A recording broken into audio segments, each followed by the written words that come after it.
up, everybody? This is WataWahineWorld with Sam and... I'm Ka'ili. And we are here with a special guest. One Ep4. being Ep4, my dog from Waianae Boat Basin, #rescued. And Leo, who's off camera, who's a bit timid, who is from the Hawaiian Humane Society. So both rescued, bringing that to action and sight.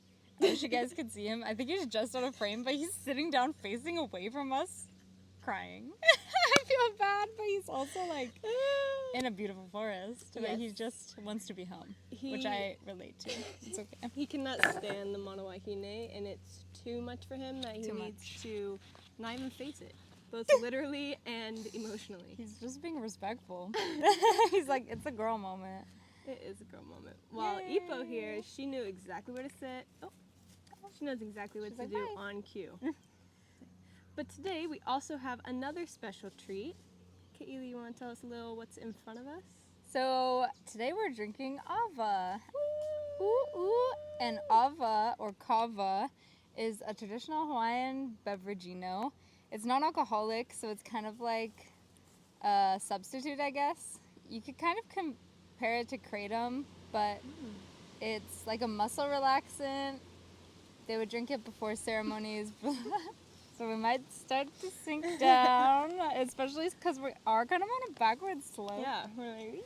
I'm really testing my posture today. So yeah, we got Ava. We're gonna just kind of rant per usual today. It's kind of just our designated space to talk about sustainability issues. I think we wanted to talk a bit about sailing. Of course, like alternative ways to live and things we've been just discovering throughout our sustainability journey all week. And throughout, we'll be drinking this Ava. Yay! Yeah. Brought to us by? This is a company in Molokai. They like serve it frozen. Oh, honey! The wind, she goes. Oh! And we got some hala. Hala hala. That has spikes on it. But this is a company from Molokai's Ava. It's super ono, but Chris made it, my boyfriend, and I stole it from his fridge because I got these Apu Ava from the Sierra Club, which is a great nonprofit, and it's all made out of niu, or coconut. Wow, like look at this. The stand. Isn't it so cute? It's engraved with the word niu on this side. So they're all little coconut shells, and I've made beautiful. Apu Ava or coconut. Sorry, girl. The coconut cups for Ava before. They're really hard to make. Super hard. You need like a Japanese saw and sanding forever. Even getting down to the shell is a crazy experience. Yeah, it's so true. Yay, I'm so grateful. Yay, me too. Should we do a couple intentional breaths before we get started? Okay. Alakai. And Hanu. And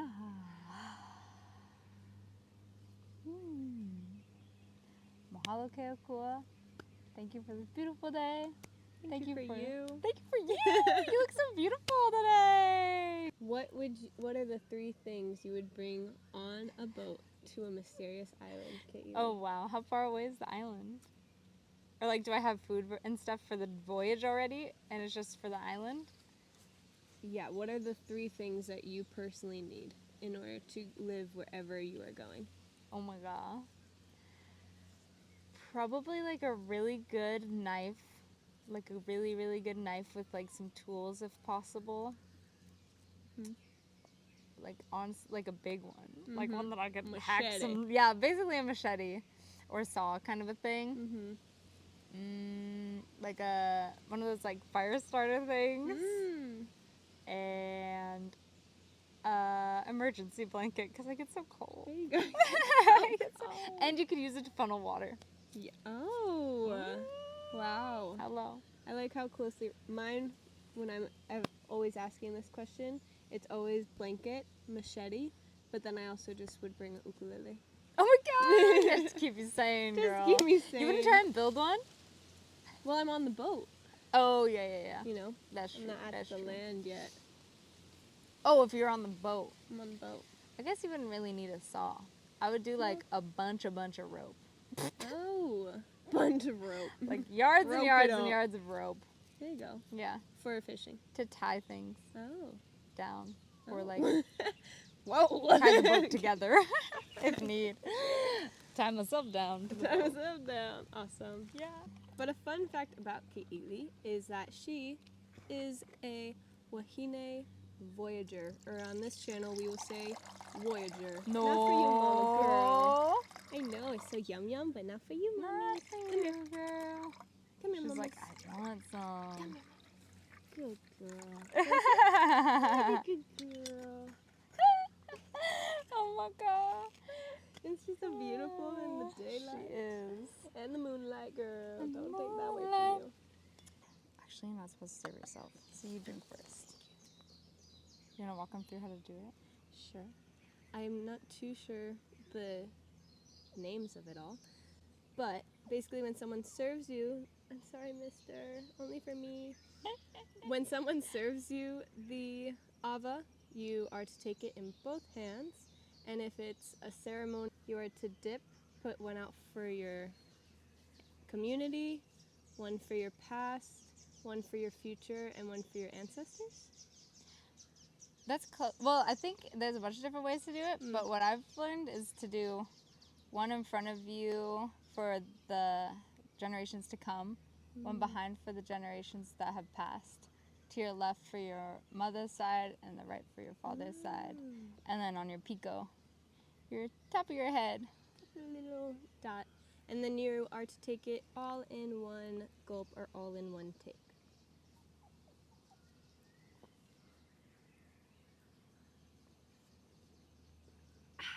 It's So good. yum. It's yum, right? Now I'll serve you. So, what was the question about voyaging? Well, let's get some ASMR first. We're gonna get ASMR in here.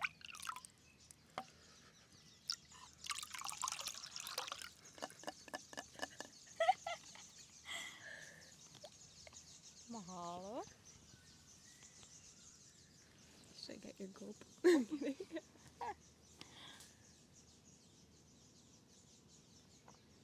Mamas.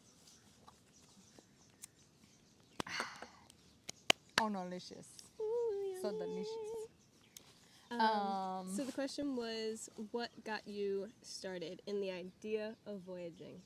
I feel like voyaging I've always looked at as something just so freeing, and especially because I feel like I don't really so much identify with the way of living like in society, like in cities and stuff like that. Mm-hmm. I was just like, oh, living on a sailboat would be so cool. I kind of Yeah. romanticized it, but I feel like it's something that you probably would think of for like retirement or like after you saved a little money. And then I started reading a bunch of books by like James Warham, by I forget her name, but she's an awesome voyager. She had a book called Voyaging on a Small Income, and obviously the prices have changed, but they were able to sail on like a super crazy budget, and they were young when they did it as well. So that was really inspiring to just have them break it down and be like, honestly, we just went for it and improvised along the way. And it's definitely not a comfortable way of life, but the sunsets and the sunrises kind of make up for that. I bet. But then I started following these girls called Women in the Wind. Yes. Yeah, the Women in the Wind, Kiana and stuff, they are so inspiring.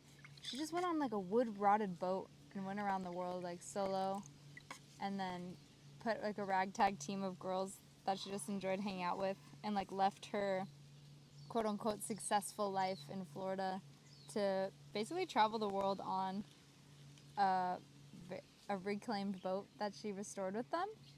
And it was just cool to see, again, somebody do it like with just a dream and like literally no budget, and you know, make it work. And actually it looked like such a fun, crazy time. And through the discomforts, you just kind of find yourself more and more out about yourself, and you realize like, oh, that's how far I can push myself. Or even when you push yourself beyond your own comfortable limits, you realize like, oh, I'm capable of a lot more. Mm-hmm.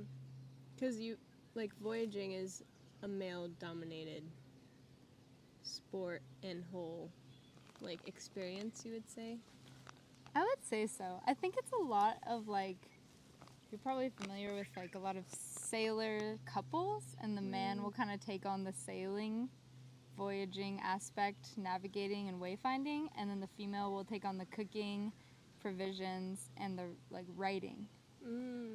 So, I mean, kind of power couple because that you're also able to make money when you're traveling doing that by selling articles and fixing boats along the way. But Chris and I have been both learning everything together, and I think that's really fun. So tell us about the start of A'a, which is what is on Ke'ili's hat right now. It is their Va'a, which is also a canoe or boat in Olelo, Hawaii, but they've named it A'a. So our Va'a that we got and sailed from California to Hawaii, her name is Nahoku Ho'okele Va'a, which means the canoe guided by the stars. But we call her A'a for short, which is like a little rootlet or a sprout. But it also means to dare to do something, because it was just kind of it's something we'd always dreamed of. We want to live on a boat. If anyone asked us probably what our dream was together, it'd be living on a boat. And it was as if this was Keakua, or the universe saying here's a boat, are you gonna do it? Triple dog dare you. You said you got all this talk, let's see you walk the walk. And we're like, oh shoot, I guess I'll go for it. We have no money, no idea what we're doing. We don't even live here, but we'll do it. And you did that. We did it. So I hope that inspires people to just kind of go for it, even if they don't have a set plan and they feel like they have to dedicate their whole life to something in order to achieve it. You really don't. No. And you should just do it because life is freaking short. You don't know how much time you have, And you don't want to live in a way that's you're safeguarding what you made for yourself. I mean, you should always be a little cautious and do your research and think things through, but at the end of the day, you should just go for it because those are the moments you'll always remember, and they're much more rewarding, I feel like. Tell us how that even came about, what... I know it was Chris, mahalo, that was set in the mission of even starting to create the Va'a, but what was the moment that it was set in stone, this was going to happen, and you had to start, learning all the knots and doing a bunch of research? Tell us a little bit about that.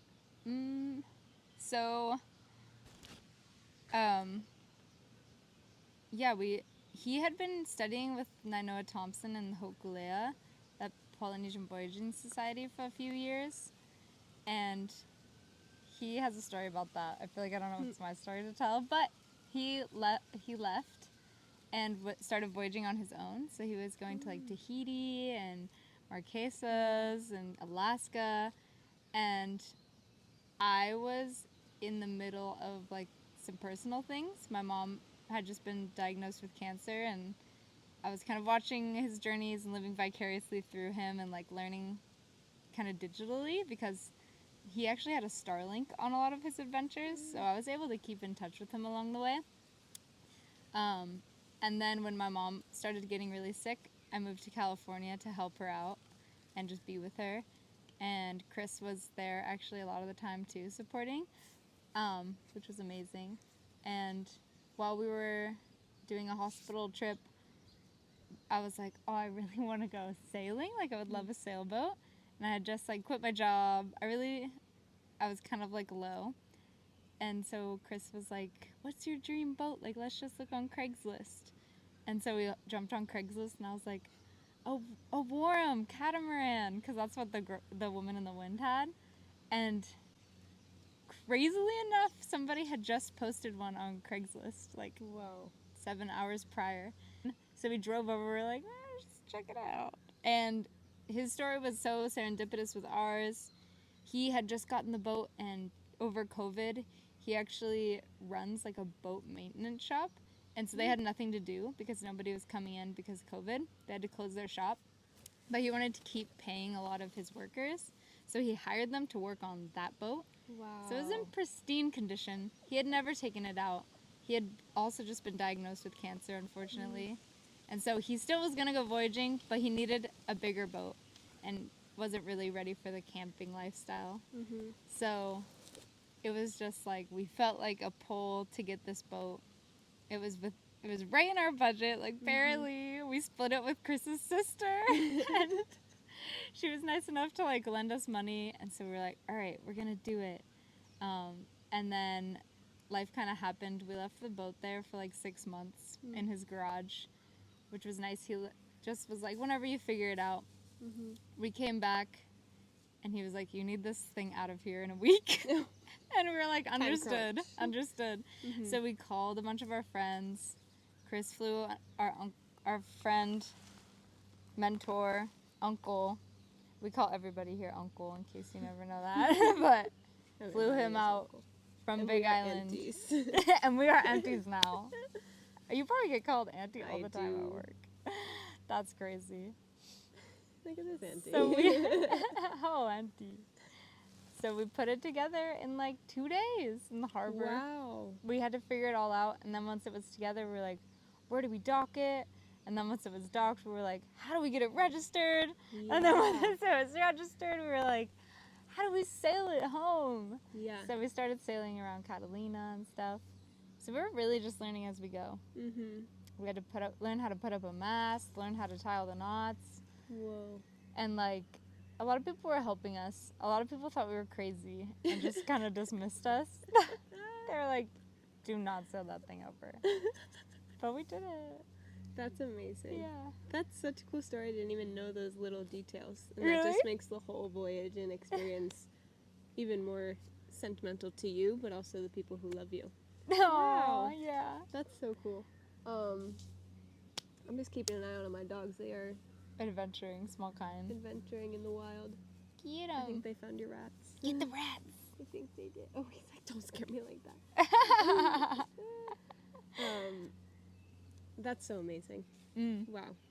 So, the reason why I had this idea of talking about your voyaging is because you had to live on this 26 foot, 27 foot? 26 by 14. 26 by 14 va'a for 23 days, 22 nights. And so, since we're in this channel of sustainability, I'm obviously going to talk about or ask you sustainable challenges that you had. What was your daily life like on the va'a? You set sail, you pretty much can't see land anymore. What was entailed for you to get through the hot sun and through the night? Get through the cold nights. Well, weirdly enough, we thought it was going to be really hot, but it was actually so cold. There were a few hot days. Probably like a week total of sun. But mostly cloud. It's like if you've ever been to California, you know, like the marine layer. That was what it was. Just like a sheet of gray over the sky. They say like May gray, June Gloom. So when did you set We sail? were out in July. Oh, wow. Yeah. So we thought it was going to be like summer, you know? Yeah, July high. We packed up with Patagonia dry suits, or like the dry long sleeves for the sun, and the gaiters and hats.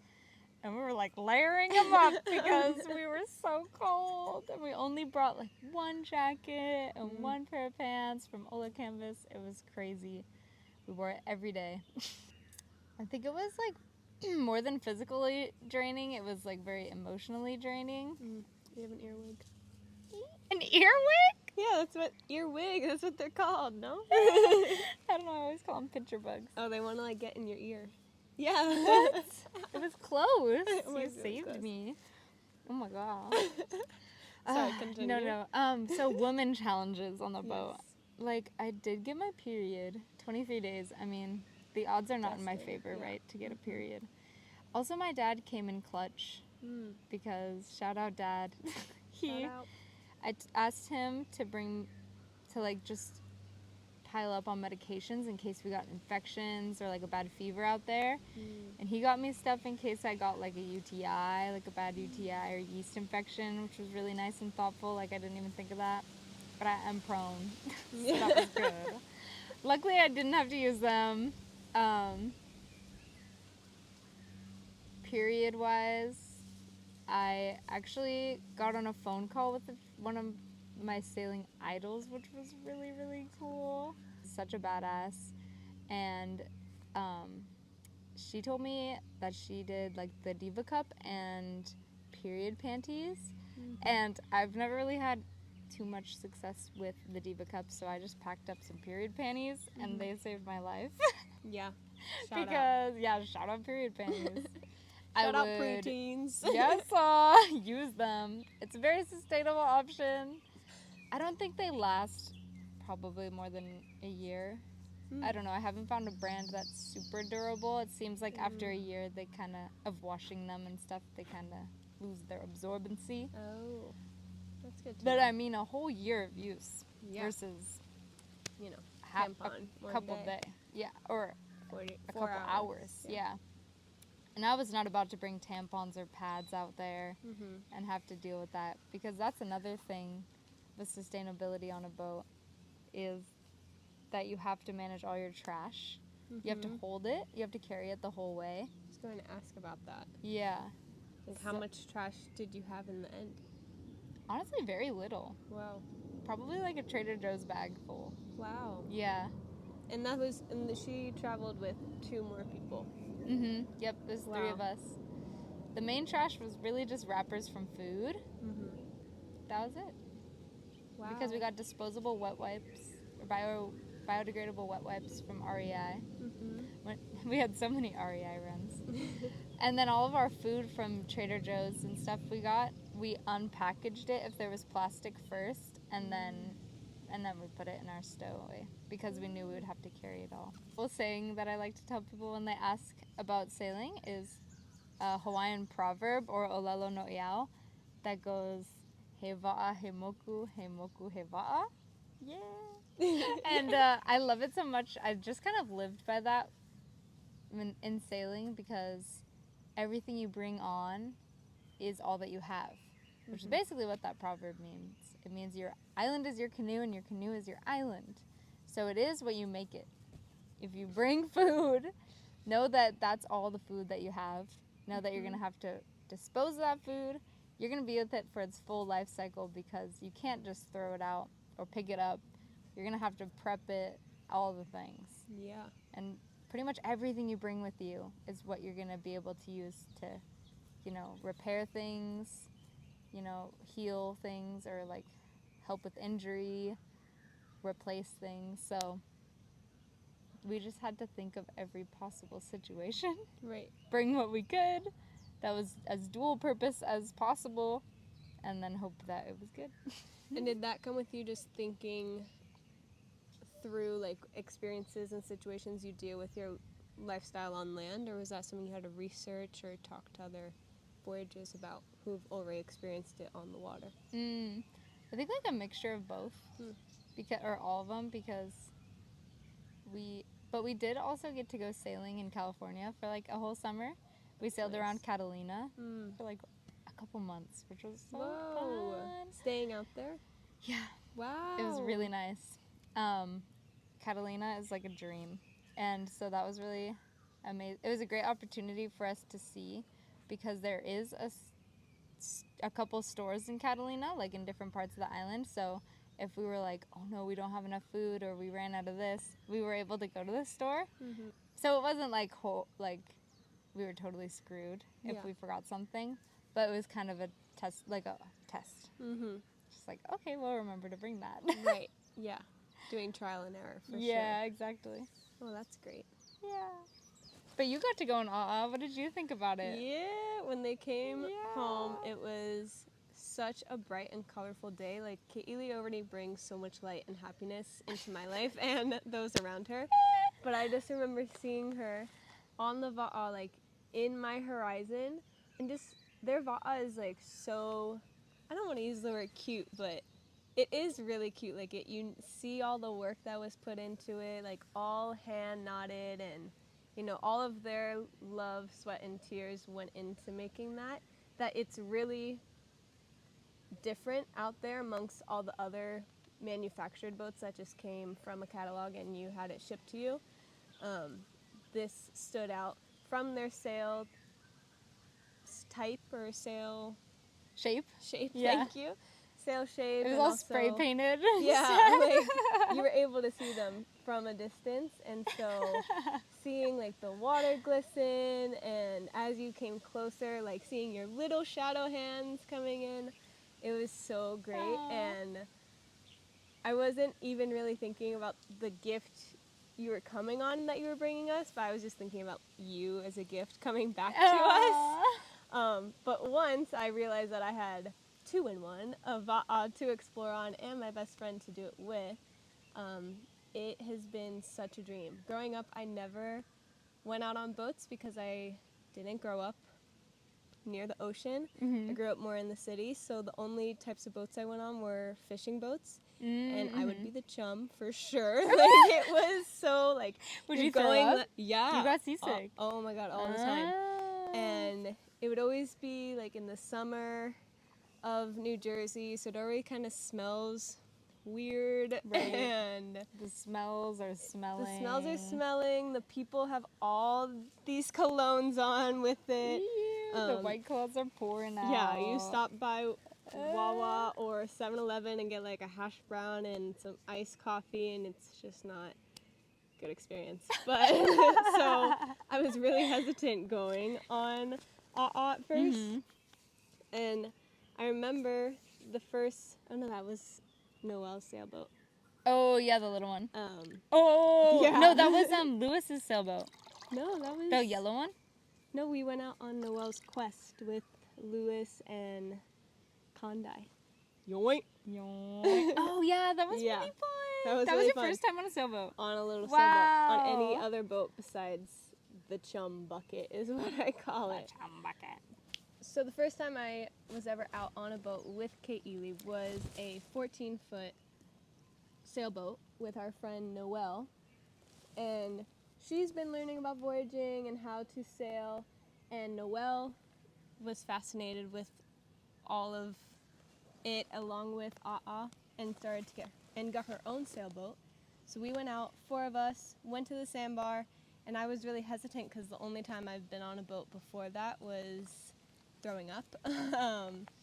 But being out there on the water and seeing how like your body can change your direction and how you really are focusing on all elements around you is so grounding and connects you even closer to nature.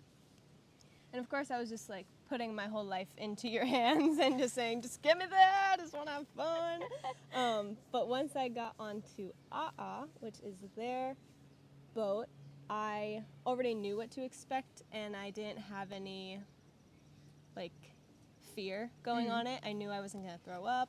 I knew I was in good hands. So I really started to listen to even the lingo that you use, like the jib, and I'm forgetting them now. But you have this whole lingo that Yeah, there's a lot of sailing lingo. I think that was the hard part for me too. Is learning all of it. Yeah. Ooh, Air out the pits. Yeah. Air out the pits. It'll feel good.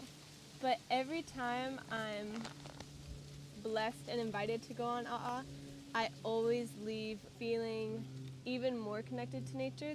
And also just seeing you in this new element and new joy of your life is so rewarding, that I'm just in awe, not only with the view that I'm looking at, but seeing you from a view that you can't even see yourself because you're like in the moment, you don't have a mirror by you.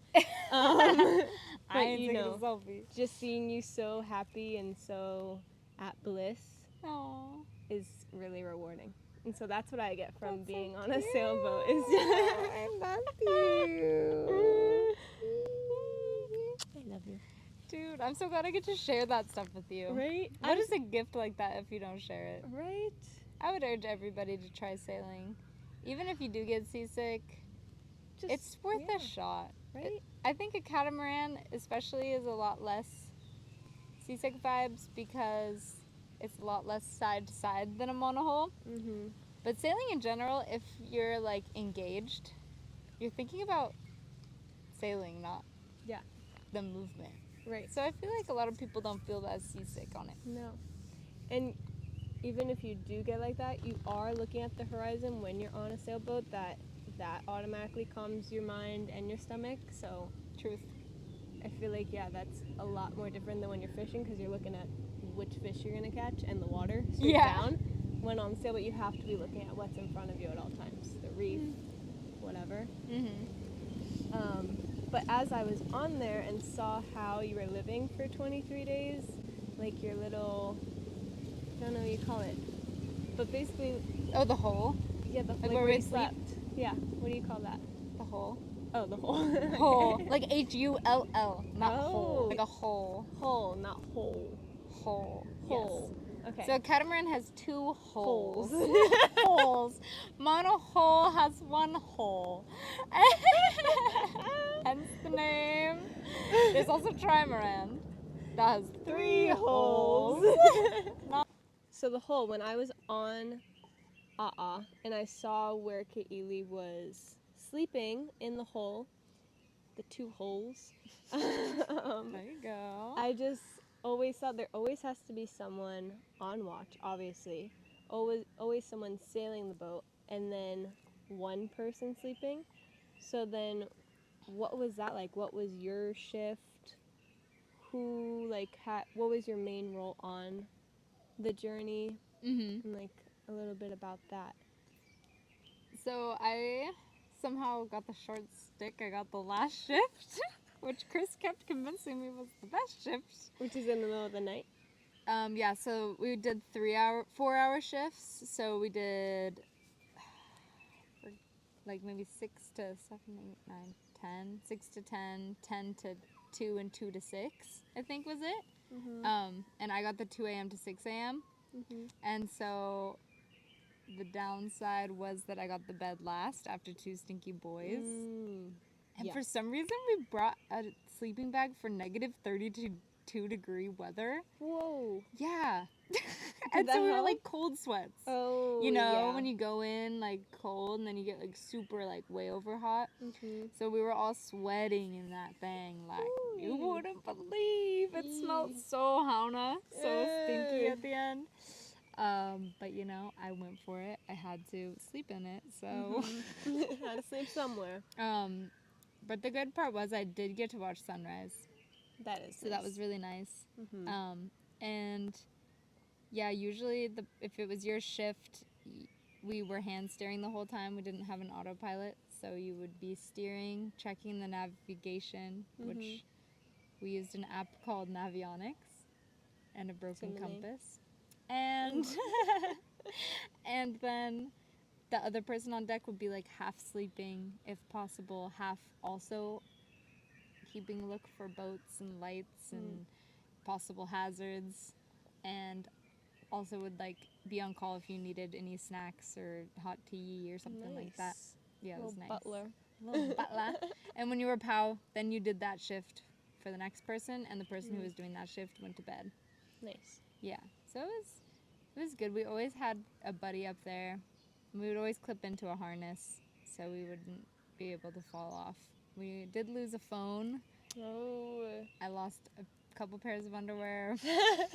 and I lost my cup, which I was sad about.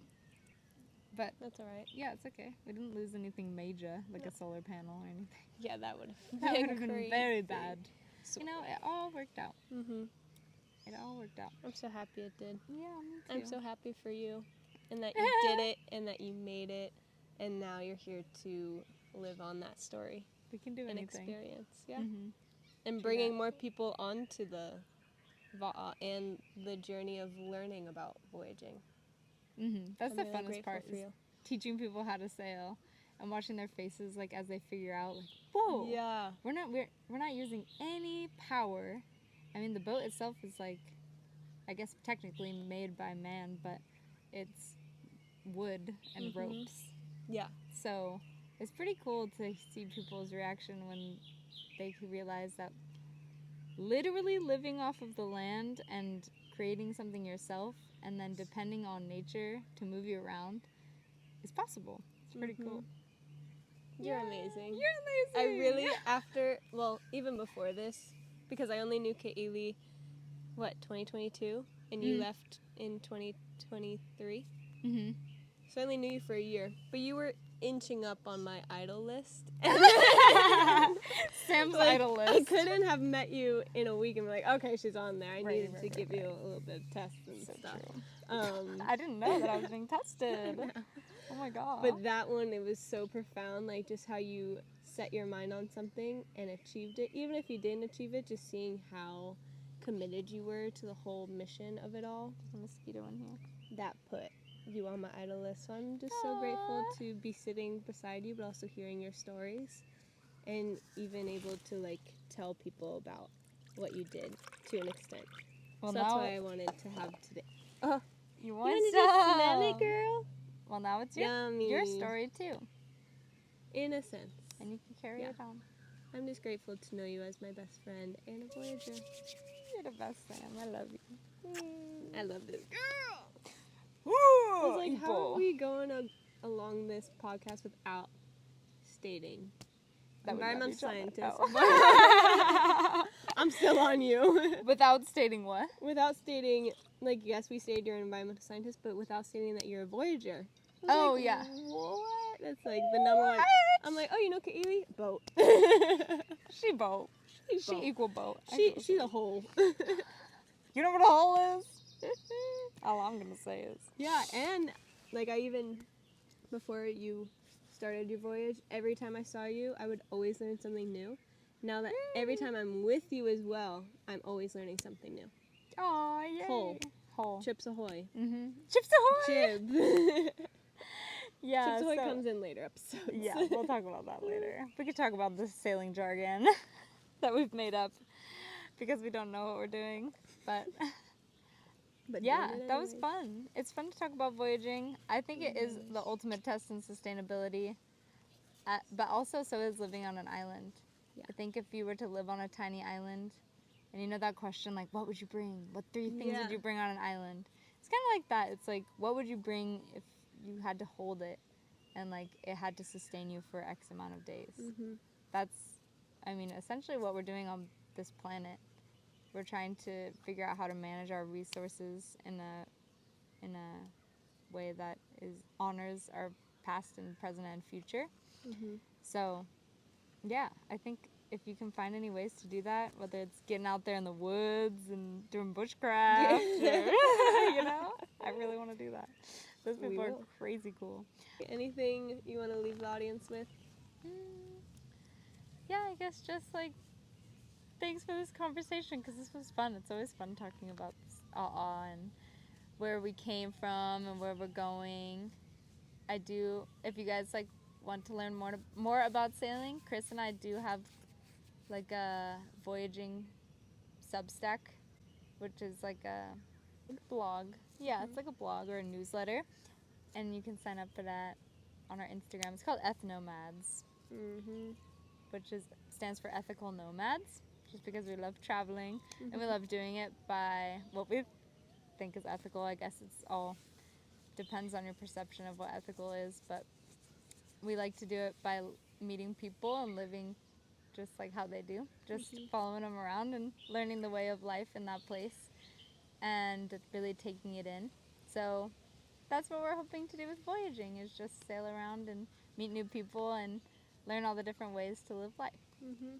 And who knows? Maybe one day we'll bring you out on Ooh, You that would can be see cool. what we're talking about. Do a water episode. Wada. WataWahineWorld. Hello. I love you, KK. I love you, Samantha. And we love you. Oh. We love you. Mahalo and ahuiho. See you next time.